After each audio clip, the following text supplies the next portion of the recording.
Welcome, everybody.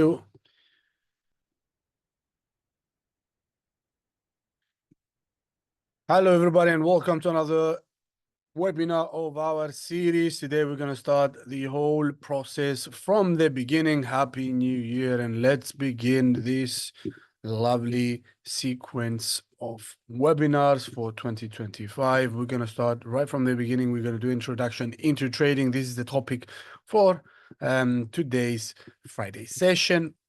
Hopefully, you guys are up and ready, and we shall begin in a few moments time, and let's allow a few more people to join.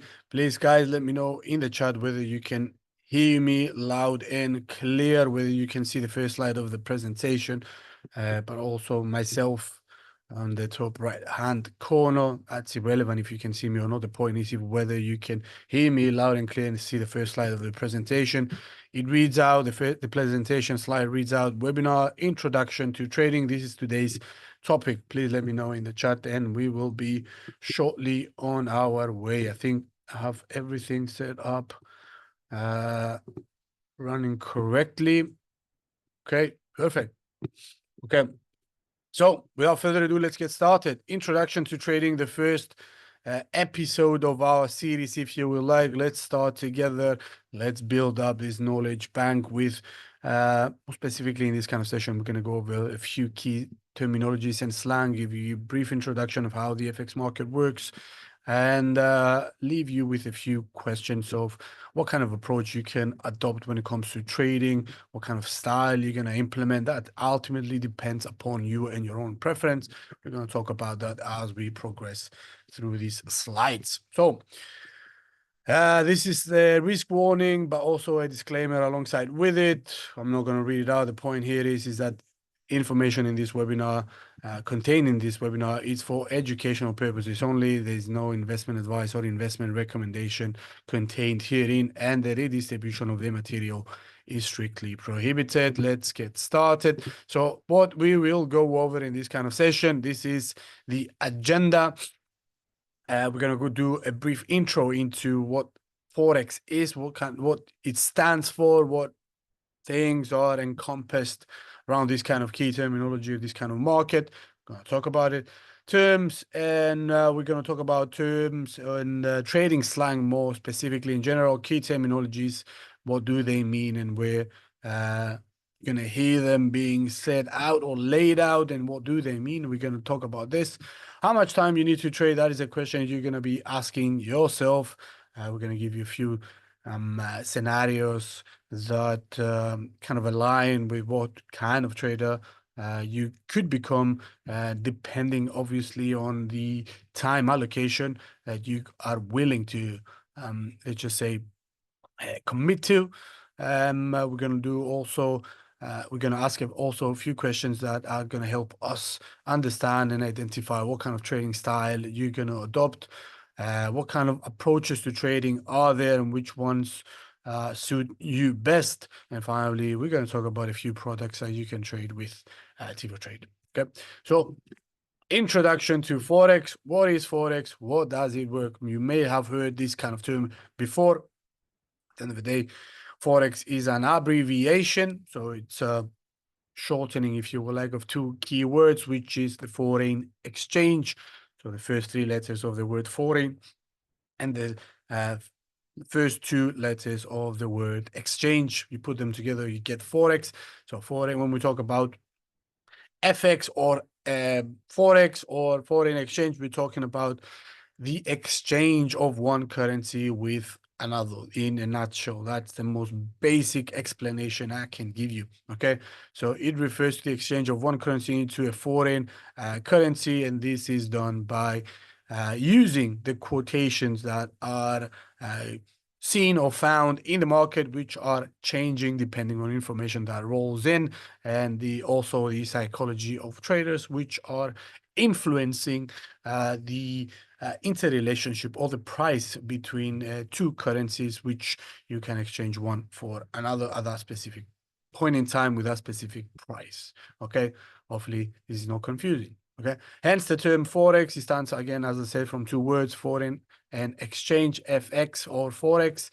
So exchange rates or FX rates, you can hear them being said out like that, are stating the price of exchanging one currency into another currency at any given moment. So we're talking about a market that is opened 24 hours a day, 5 times a week. So weekends are off. We're not having any quotations over the weekends. So foreign exchange market is open 24 hours a day, 5 days a week, 24/5, not 24/7. So the FX market is the most liquid market out there with around 6.6 trillion turnover dollars of turnover each and every day. So there are a lot of opportunities for you to capitalize upon. And this is what makes the FX market so attractive, because we use it on a day-to-day basis, even though we're not comprehending that. So making transactions between two different currencies, if you are actually buying stuff from, for example, online, and they are shipped, for example, if you're in Europe and you're shipping products from, let's just say, Spain to Czech Republic, you're going to be using euros and CZK, Corona.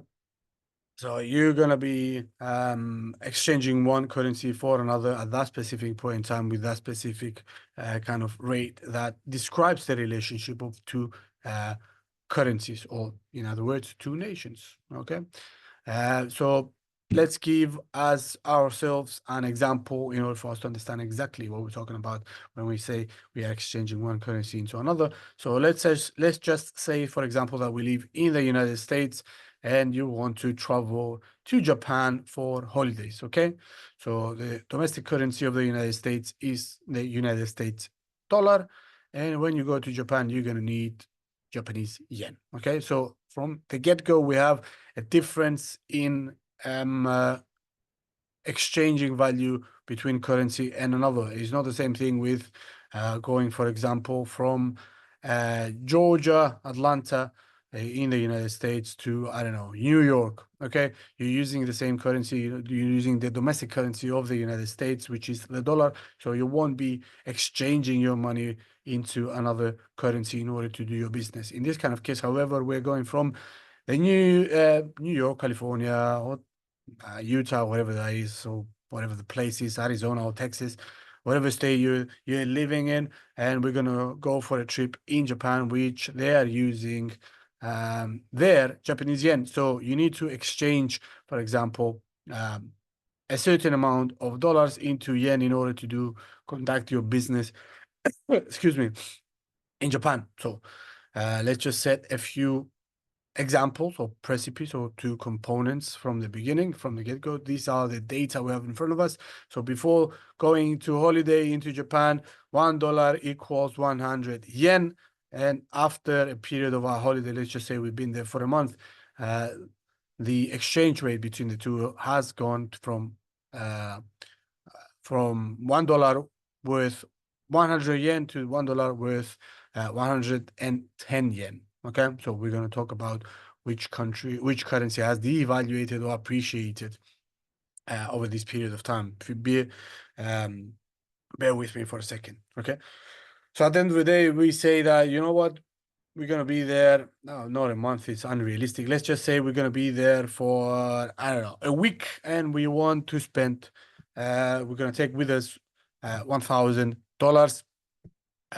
This is the amount of money that we say we're willing to spend in Japan. So we exchange before we go into holidays $1,000, and we in exchange get 100,000 yen, okay, in return. Okay, so we used the conversion rate, if you like, or the exchange rate of $1 that equals 100 yen to exchange 1,000, and we had the exchange office giving us back 100,000 yen in order to use to our journey. Now, the question here is, did you make money or did we lose money after we went to our trip? Let's just say this was a business kind of trip and everything was covered, so we didn't have to spend any Japanese yen while we were in Japan. So let's just assume that we bring it back to the United States, 100,000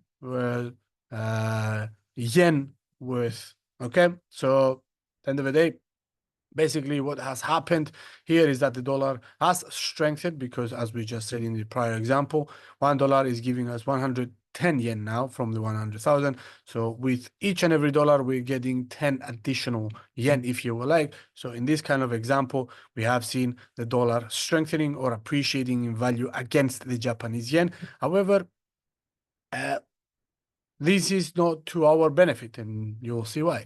So before the trip, we exchanged $1,000, as we just said, to 100,000 yen. We didn't spend anything, and we're going back to the United States with 100,000 yen in our pocket. Now, in order to do our business back in the United States, we need to exchange the 100,000 yen back into dollars. What is going to happen to our dollars? Are they going to be more or they're going to be less? Question here is this, okay? So even though $1 now buys you more yen, we are currently holding yen.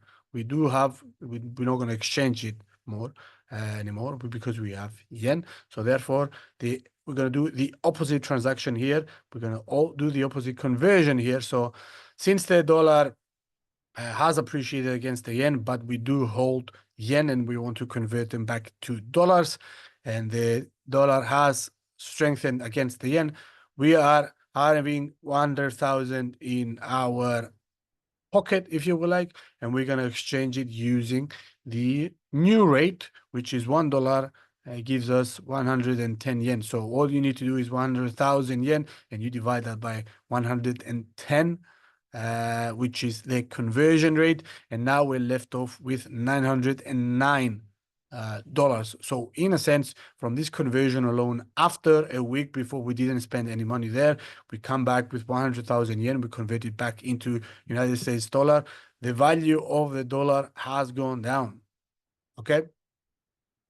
Because the dollar has strengthened against the yen and the yen depreciated against the dollar. In other words, so therefore, because we do hold yen, depreciated yen, and we convert them back into dollars, we use the new exchange rate, which is the 110, and now we're left with $909. We've lost, in a sense, from this exchange of $1,000 into Japanese yen.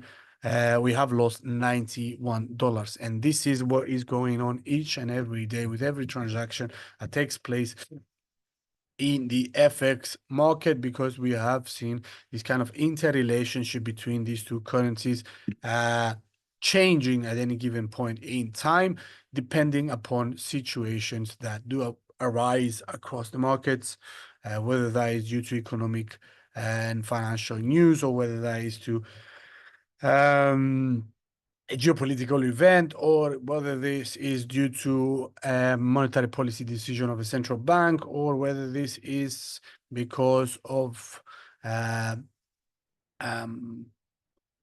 just say, a breakdown of the relationship or a strengthening of the relationship between these two nations, okay, or due to speculative reasons as well. So they have these kind of fluctuations in price that we observed day on a day to basis in the FX market, and these are the opportunities that at the end of the day you're willing to capitalize upon. Once you start understanding how the FX market works, you can actually trade upon this kind of information, or this kind of relationship, this switching or this changing of the FX rates in order to become profitable. So as you realize with this kind of example, the whole concept of FX or foreign exchange is indeed time sensitive, and it has a lot to do between the relationship of these two currencies, or many other currencies, or any pair of currencies that they have with each other when you compare the two nations that are issuing this kind of notes, or this kind of currency, if you will like. Okay, so hopefully this example has been simple enough for you to understand. Let's move on, if you don't have any questions, to the next topic of conversation for today's session, which is going to be key terminologies and slang. So we can start with long and short. Mainly these two terms represent the actions that you can take in the FX market, or any given market anyways, whether that's going to be bonds or equities or commodities or FX or whatever that is. We are talking about buying and selling stuff, okay?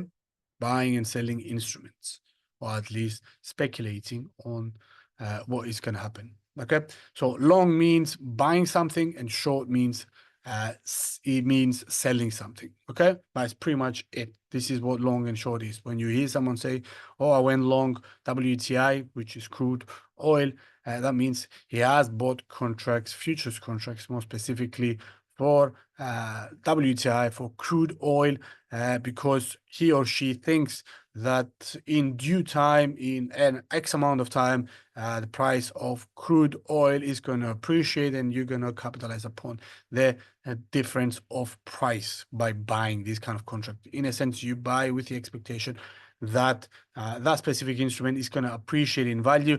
You sell or you go short when you expect a specific instrument to depreciate in value, or its price action is going to fall. That is pretty much it. Okay, bullish and bearish.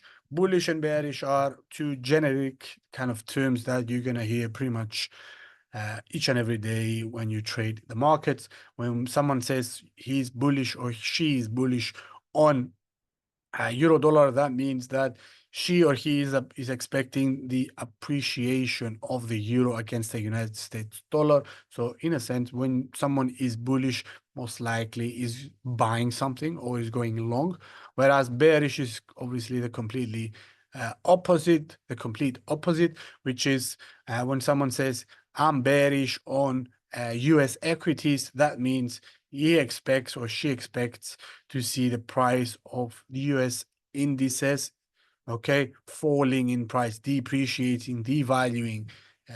Okay, so therefore, most likely when someone says he's bearish on something, it means probably his bias is to sell something, okay, expecting that price is going to fall and buy it at a cheaper price in order to make the profit. Okay, also bullish and bearish can describe sentiment, okay, which pretty much that's it, or also phases in instrument's price kind of trajectory. So bullish kind of tendencies means that a specific instrument is making higher highs and higher lows. That means it moves to the upside. Whereas when someone says I have a bearish bias on this kind of instrument, most likely he or she sees that the price action is falling to lower ground, so lower highs and lower lows, and you see the devaluation of the price. Okay, lot size is how much a contract is worth. For example, when we talk about FX, most likely the broker that you are with them is using for one lot, means a contract of worth of 100,000, whether it's going to be dollars, euros, yens, whatever that is, depending on the instrument. So lot size is the amount of contracts or the value of the contract that you're going to buy.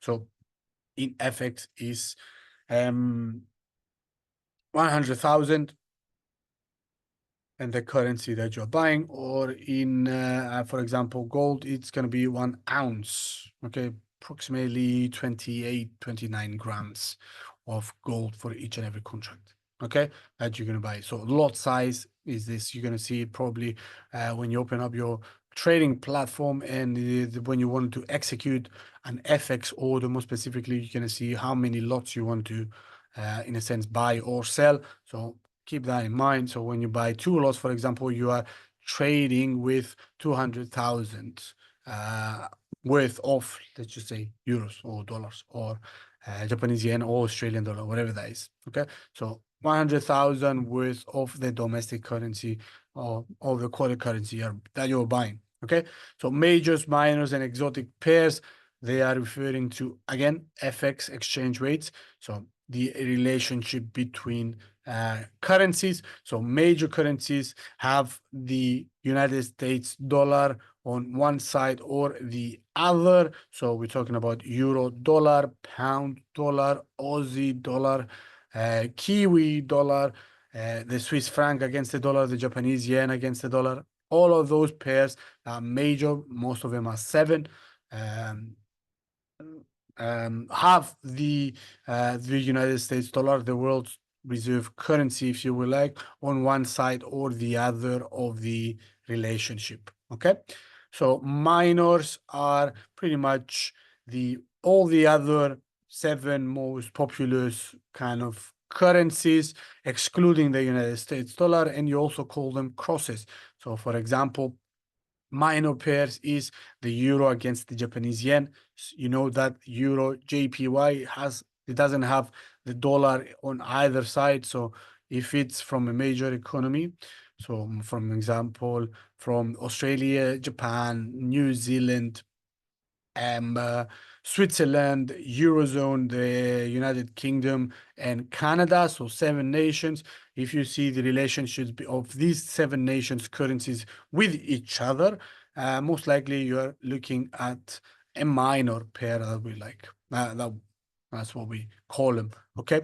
So another example of a minor pair could be the Aussie dollar against this Australian dollar against the Canadian dollar, or the pound against the euro against the pound more specifically, the Swiss franc against the Japanese yen, and all this kind of stuff. Okay.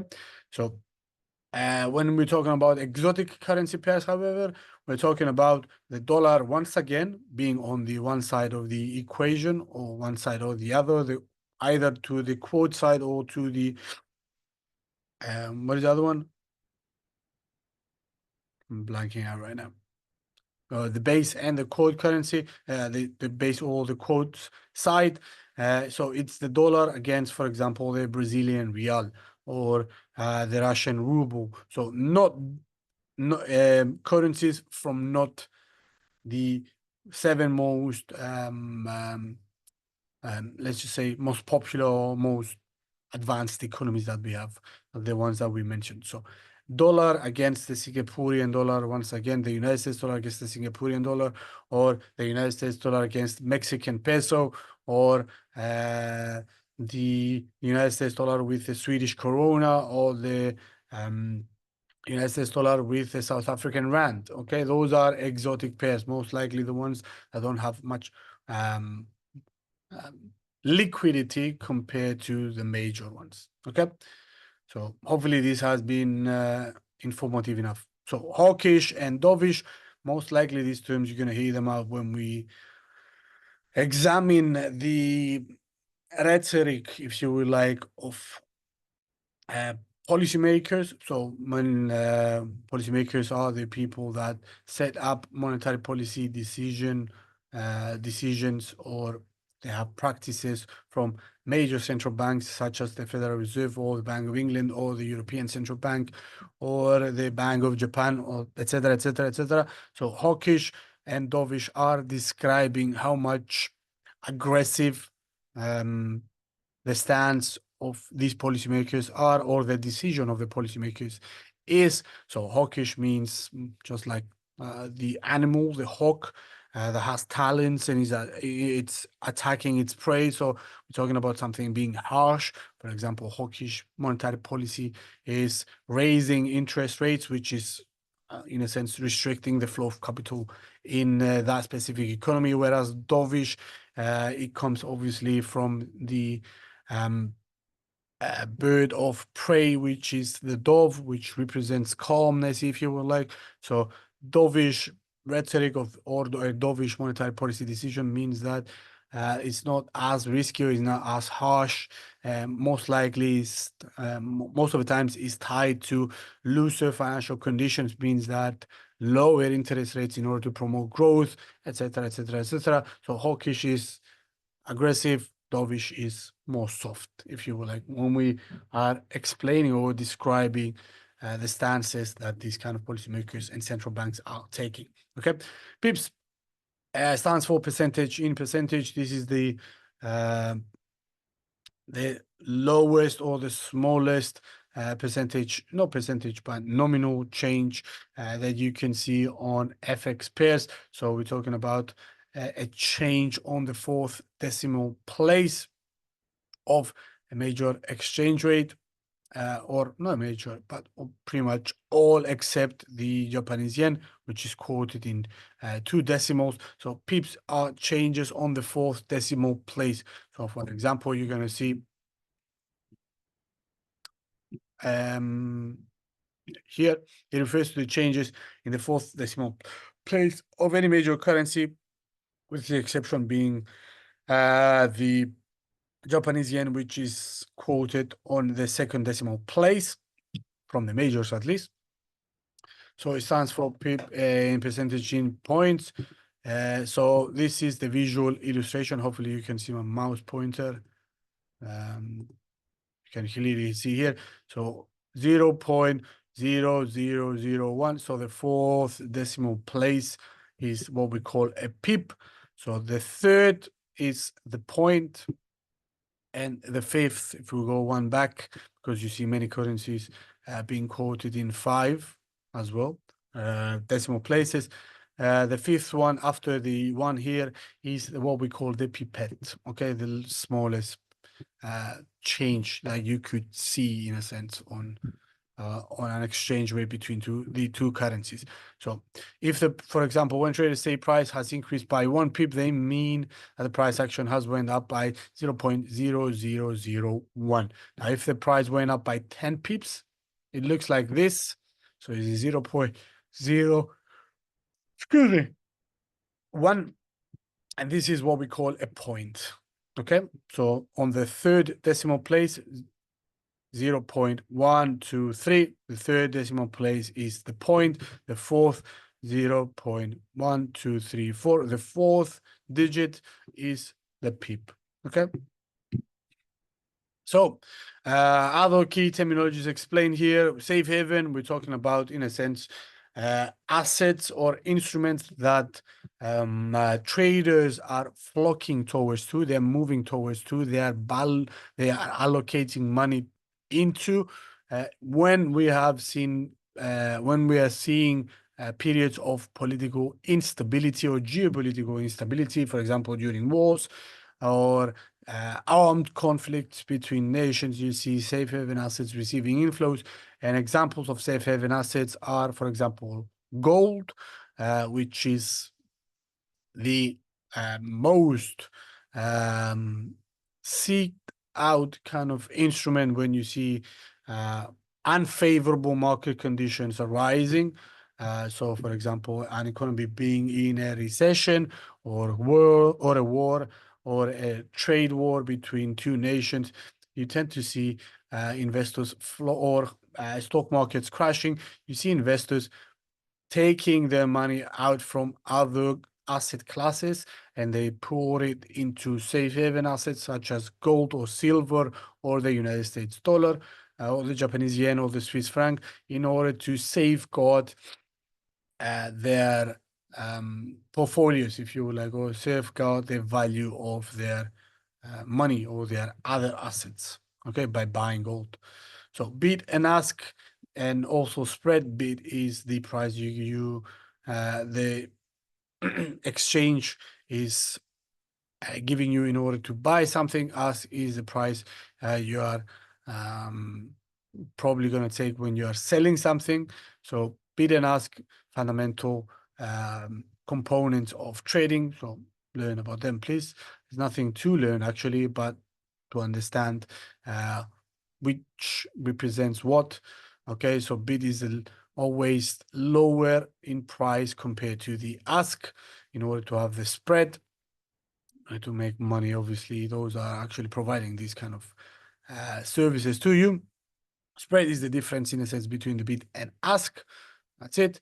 Liquidity, we're talking about when we hear the term liquidity, probably we're referring to an instrument that there is a lot of interest around it. So, for example, if you remember the first slide when we talked about FX market in general is the most liquid market that you have out there because the liquidity stems from the immense amount of capital flows that is exchanged between currencies in order to facilitate this kind of world economy that we are experiencing its benefits of. So the higher the liquidity in an instrument, the smaller the more fair the price is going to be, if you will, like the more competition it is, there means the highest liquidity and you can buy and sell something kind of effortlessly. So instruments with low liquidity tend to be much more volatile. So for example, when you look at a stock price that is probably let's just say below $2, most likely you're going to have low liquidity and high volatility. So this is also another relationship that you could keep on the back of your minds. Comparing that stock, for example, with, for example, let's just say Apple.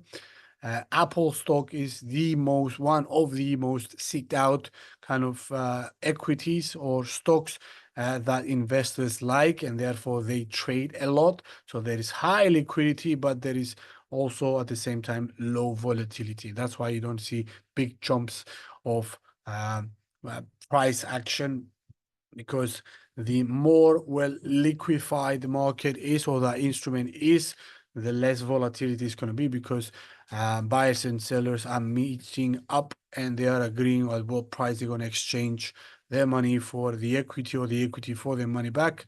So, or it goes beyond equities, it goes in FX, in commodities as well, in bonds as well. So the rationale is the same. The more liquid an asset is, the lower the volatility, the lower the liquidity, the higher the volatility. You can use this kind of information to your benefit and trade accordingly, depending on your goals. You will see what I mean by this. Slippage is a term pretty much nobody pays attention to, but is an essential part of trading. Slippage, in a sense, is the time when you click. Let's just say you want to buy an equity that is worth $100, and by the time you press on the button in order to get your execution, the price, because it's a market price, the price moves, let's just say, from $100 to 101. Okay, so the $1 difference that you wanted when you pressed to get the execution, you actually got an execution of $101. So the $1 difference is the slippage. Okay, it's the time it takes for the system to fill in your order and give you back the confirmation and the actual transaction to occur.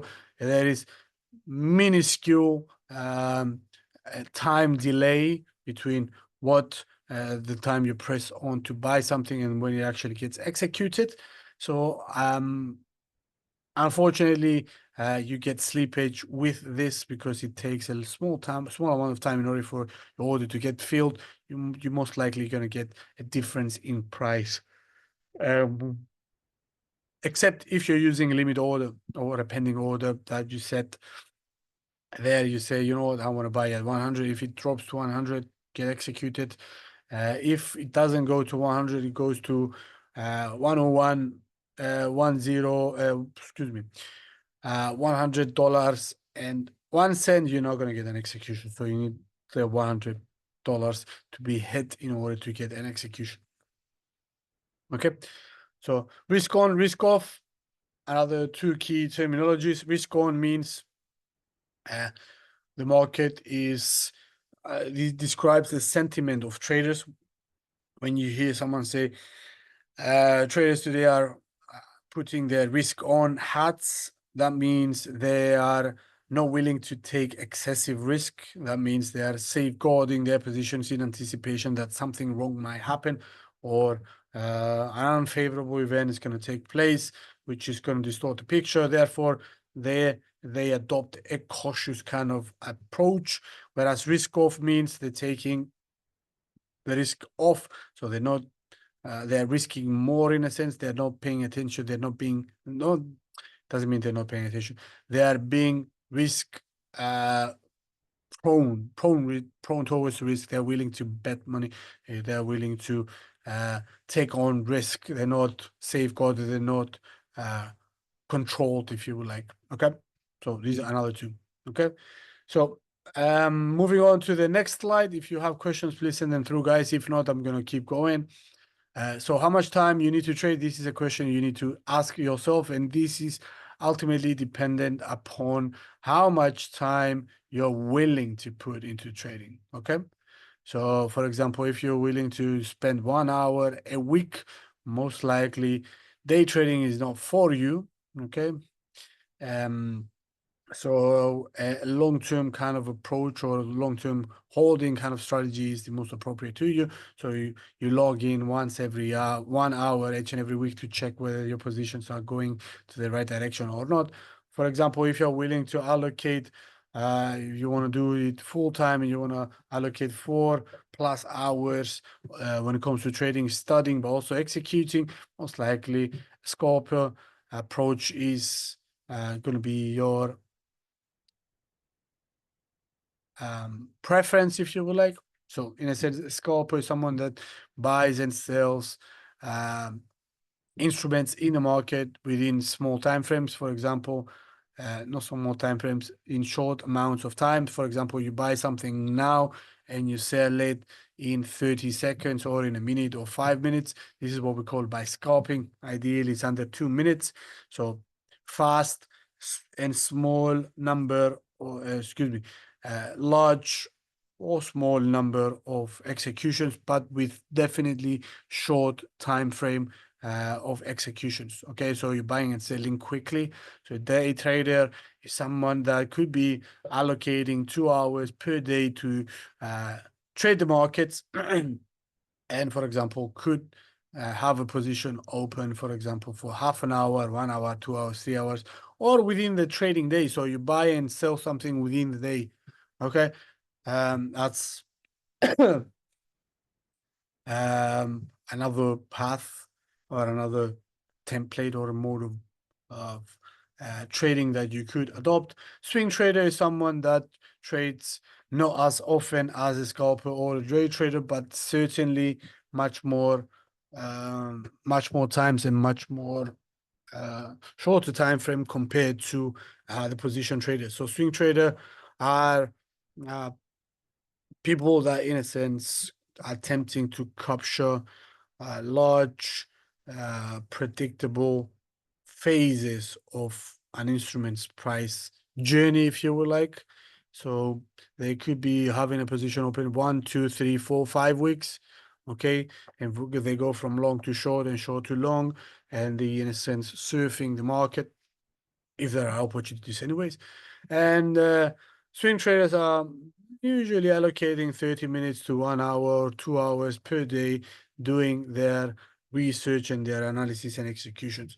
Something else to remember is that these are not written in stone. I mean, the time frames and excuse me, the time that you're willing to allocate um to your trading. What you need to understand is that if you're willing to place a lot of orders within the day, most likely, and you're going to spend a lot of time in the markets, scalping is the most appropriate most of the times. And this is a scale of the spectrum, if you will, like, depending on how much time you're willing to allocate. Okay. So at the end of the day, how much you need to trade, it's dependent upon you. If you have a tight schedule and you only have 1 hour or 2 hours per day to dedicate to trading, most likely swing trading or day trading is the thing to do. If you are willing to play the game with a lot of hours at your disposal, scalping maybe, day trading also maybe, swing trading maybe. Okay, so depending upon your risk tolerance, but also your schedule or how much time you're willing to allocate, you're gonna see that you're gonna be let's just say falling under which each and every one of the under any of these kind of categories. You could, in a sense, be a day trader, but you could also have long-term positions. It doesn't mean that you cannot do both or all at the same time, but most likely you're going to adopt one specific kind of mental frame or approach when it comes to trading, which is ultimately going to depend upon how much time you're willing to put in.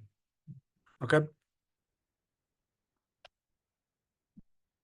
Questions? No. Moving on. So identifying your trading style is something you need to um, figure out as early as possible. Okay, it's going to be to your benefit. Do you have any favorite instruments that you like to trade? For example, do you prefer stocks over FX or FX over commodities or futures? This is ultimately something you need to ask yourself. As for example, if you really do like equities, you do like stocks, and you like to research companies and see what they're doing and look at the financial statements and cash flows and balance sheets and keep up with news and do technical analysis, go ahead and trade stocks. If you don't like FX, there's no need for you to become an expert on FX. The point is to discard your interest after you have obviously have had a specific experience with each and every of these categories, and focus solely on that. Okay, so if you do like to keep up with geopolitical events and economic news releases and seeing reports from governments depending on their performance and all that kind of stuff, FX, foreign exchange, may be for you.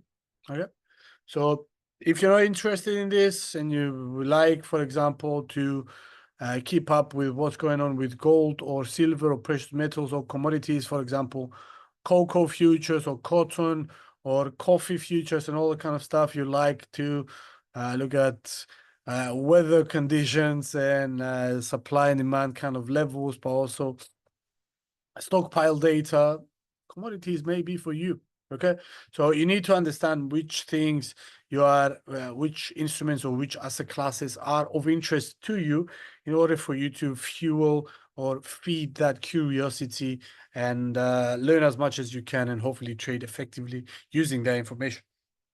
Okay, so that is also up to you. If you like stocks, trade stocks. No need to become an expert on FX. Just find your niche and allocate a lot of time to learn its quirks and its components and its specificities, if you would like. Okay, it's helpful at the end of the day to identify what interests you the most and stick to your strengths at the beginning, and from there onwards you can expand your knowledge by going into different markets. At the end of the day, it comes down to preference, and this is what you need to discover as soon as possible, which asset class you like the most. Okay, so approaches to trading, there are a lot, but most of them fall under two key pillars of trading, which is using fundamental or technical analysis. You can do both, by the way, fundamental and technical. I like to do both. I like to see the confluence or the convergence of information that is given by these two schools of thought, if you would like. Okay, which one is better and which ones to use? Again, my honest opinion is a combination of two. Know what is going on in the wider economic scene, the microeconomic factor, what kind of scenarios are being played out right now, what are the expectations of the market, but also do the technical analysis, focus on price action, focus on volume, focus on breadth, focus on volatility, focus on momentum, all the kind of stuff, incorporate all of these data together and both fundamental and technical in order to get the holistic point of view and have much higher chances of placing correct trades and profitable trades. Okay, so day traders and scalpers mainly focus on technical analysis and are primarily concerned with what fundamental drivers are out there, whereas swing traders and position traders mainly focus on fundamental analysis. Fundamental analysis, at the end of the day, if you don't know what it is, it looks at the macroeconomic factors that affect countries and therefore their currencies, utilize the economic calendar and financial news releases in order to get an advantage on the market, if you will, like by understanding how it works and how it can affect an FX pair or an equities price action, etc., etc., etc. Whereas technical analysis looks at chart patterns and indicators that give out signals for trading. They use various indicators that gauge momentum, volume, volatility, breadth, etc. So all which school of thought you're gonna adopt, it's ultimately upon you. Technical analysis is super simplistic and easy, but also not that sophisticated when it comes to making money. With the help of fundamental analysis, you can elevate these kind of probabilities to your advantage and game and evolve your game and become much more profitable if at least from my own point of view, if you combine the two. But I know a lot of people that use purely technical analysis, and they're super, super, super profitable because they have understood how the market works and how predictable it can get by studying it a lot. Okay, so depending upon your interest and how much time you're willing to allocate to your learning process, the more you do, the better. Again, my opinion is to have a holistic point of view, incorporating both fundamental and technical analysis. And at the end of the day, this is going to be the target of these webinars as we progress through times. We're going to do fundamental analysis. We're going to do the most important technical indicators or economic indicators, excuse me, that are out there, and they're influencing price action. And we're also going to do technical analysis. We're going to go over candlesticks, formations, chart patterns, using indicators, and all that kind of lovely stuff as we progress through time. So fear not, please tune into the next few webinars. Not few, but for the remainder of this series, this is what we're going to be doing, introducing macro and micro economic kind of indicators, but also taking a hold of technical analysis and understanding the key principles that make it some sort of predictable for us to trade upon and capitalize upon. Okay, so what products can you trade with T4 Trade? These are FX pairs such as euro dollar, the pound against the dollar against the Japanese yen, the Aussie dollar against, for example, I don't know, the Swiss franc. So, as we just mentioned, major, minor, and exotic pairs, you can trade any one of these if you would like. You can also trade on metals such as gold, silver, platinum, palladium, and all that kind of stuff. Commodities in general, you can trade WTI, which is crude oil, natural gas, Brent, coffee, cotton, cocoa. You can do lean hogs. There's a lot of commodities out there you can trade. Okay, equities, you can trade the Magnificent Seven, or there's a long list of other equities that you can find on the website. So you can trade Apple, Meta, Amazon, Palantir, Tesla, Nvidia, Broadcom.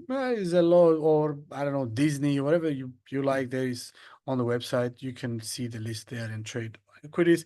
And finally, indices such as the Nasdaq 100, the US 500, which is the S&P.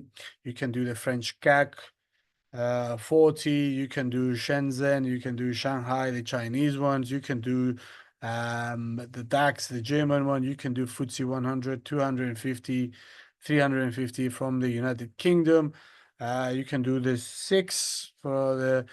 There's a lot of indices out there in the market that we offer. Please go ahead and look at the lists and trade responsibly. If I'm not mistaken, we are at the end of today's session, guys. Do you have questions? I don't see any questions in the Q&A or the chat. I'm going to keep this session here then. Thanks for watching, and hopefully we're going to catch you next week for another episode of our series. If I'm not mistaken, we're going to do an intro into technical analysis next week, and then a week after it, we're going to do fundamental. Okay, for the time being, thanks for watching, and yeah, hope you have a lovely weekend. Take care. Bye-bye.